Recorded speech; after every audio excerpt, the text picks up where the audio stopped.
Çin yürekten haridartım men sana, ey bir wafa bugün koydun da gittin. Hiç rahm etmedin daş yürek bana, sine bağrım çöşlep oydun da gittin. Rahmin gelmen gözden akan yaşıma, tükenmez sevdane saldın başıma. Her gün girip bir wafa sen dişime, bir bıçak sen beni soydun da gittin. Zalim diysem yarışman durmaz sana, ahir meni taslap gittin Karagöl.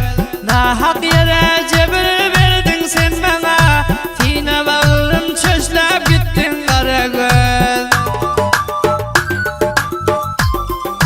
Hey hey seni bilmenler men söyüp durun, yalayı sen ışkında men koyup durun.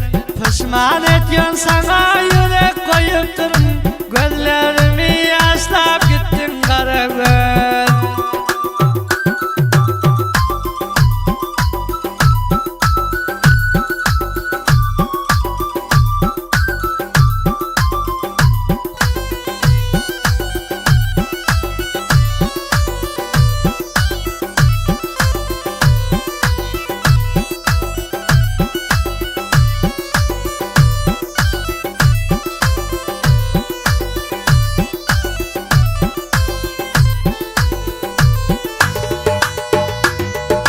Rahmetmedin ey bir wafa bağrıdaş, amlar bilen edip gittin sen tırdaş.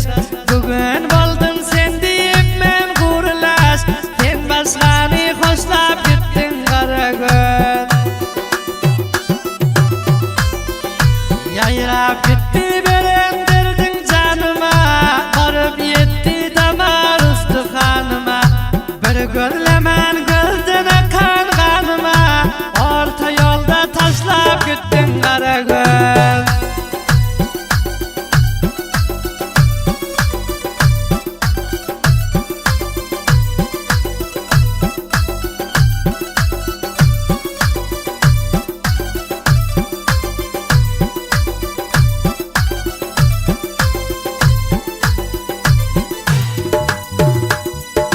Beter boldy gün ve günden her günüm, ta ölünçem senden razı delmenem.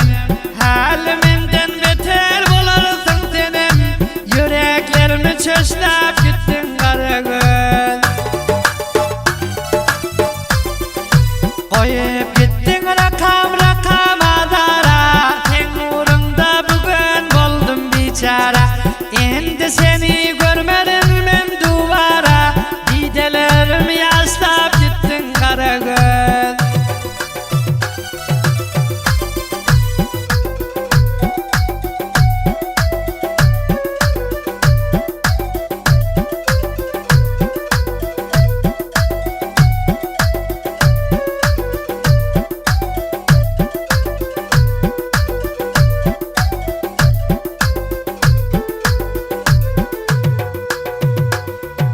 Sen sevindim hem dünyanın eyleyin, başka birin nedimindi saylayın. Senden bugün men şikayet eyleyin, meni neşe taşlap gittin Karagöl.